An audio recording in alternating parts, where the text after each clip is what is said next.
नमस्कार, आप देख रहे हैं सिटी पोस्ट लाइव और मैं हूं Ashutosh.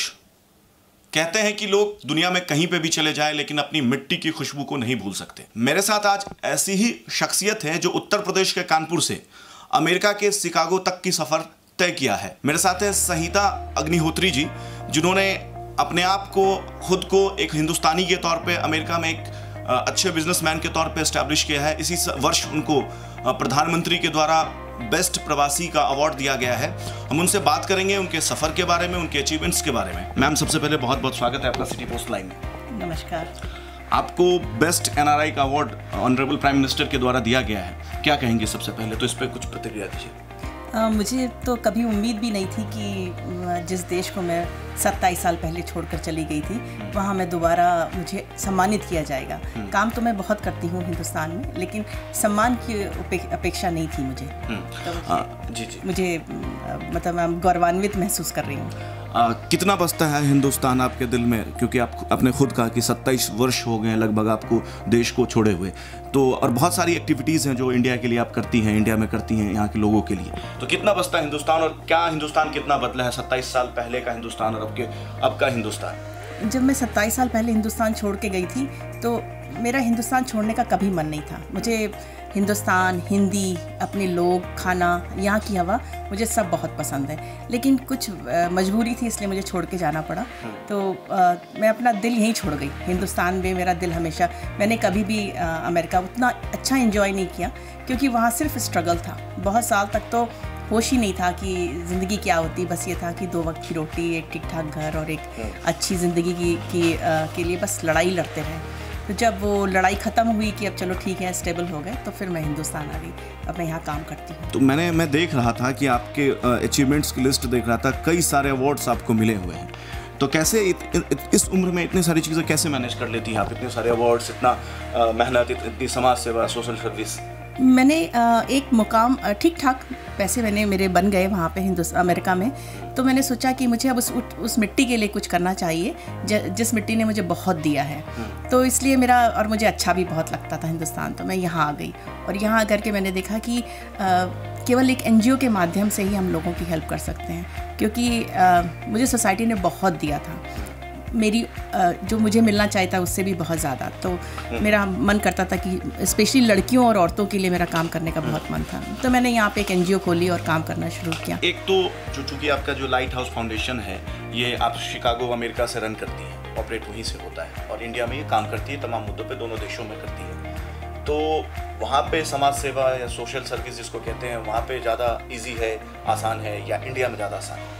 Light house foundation America में भी रजिस्टर्ड है और इंडिया में भी रजिस्टर्ड है। ये UP में रजिस्टर्ड है। आप काम दोनों जगह करती हैं? काम दोनों जगह करती हैं। कहाँ इजी है? काम करना यहाँ इजी है। अच्छा। वहाँ पर अमेरिका में क्या है कि गवर्नमेंट खुद ही सबको सब कुछ देती है। तो वहाँ पे जो लोग जो ज़रूरतमंद हैं उनको गवर्नमेंट इनफ देती है कि आपको रहने के लिए जगह मिल जाती है, आपको खाना मिल जाता है, आपका मेडिकल फ्री हो जाता है। इससे ज़्यादा ज़रूरत क्या है? लेकिन यहाँ पर जो है लोग बहुत डोनेट करते हैं। अमेरिका में लोग डोनेट नहीं करते ज़्यादा।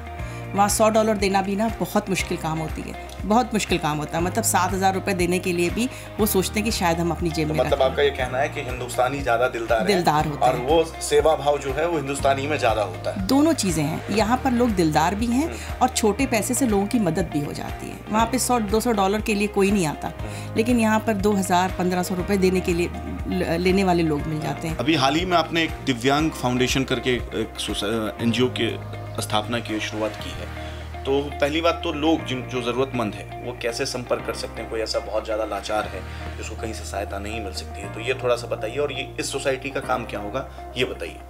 दिव्यांग सोसाइटी के साथ मैं अटैच हुई हूँ। इसमें हम लोग दिव्यांगों की हेल्प करते हैं, जैसे कि ऑटिस्टिक बच्चे हैं या मूक बधिर बच्चे हैं। बेसिकली हम मूक बधिर बच्चों के साथ ही काम करते हैं। तो ITI की तरह एक सेंटर बना रहे हैं जिसमें कि उनको पढ़ाई के साथ साथ वो, जैसे अगर सपोज़ करिए वो प्लम्बिंग करना चाहते हैं तो वो प्लम्बर एक आके उनको सिखाएगा कि कैसे प्लम्बिंग की जा सकती है, जिससे कि वो स्किल डेवलपमेंट है। हाँ, स्किल एग्जैक्टली वही है कि स्किल डेवलपमेंट के साथ स्किल्स डेवलप। हाँ, कि एजुकेशन आप एक लेवल तक आप पढ़ सकते हैं। बच्चे यहाँ इतना कंपटीशन है, तो लेकिन बच्चे अगर एंटरप्रेन्योरशिप डेवलप करते हैं कि अगर आप अपना कोई स्मॉल स्केल्स इंडस्ट्री डालना चाहें या छोटे काम भी करना चाहें, तो उन बच्चों को उसी क्षेत्र की ट्रेनिंग देते हैं। शिकागो में वहाँ के जो मेयर है उन्होंने आपको नॉमिनेट किया, अपॉइंट किया है एज ए कमिश्नर।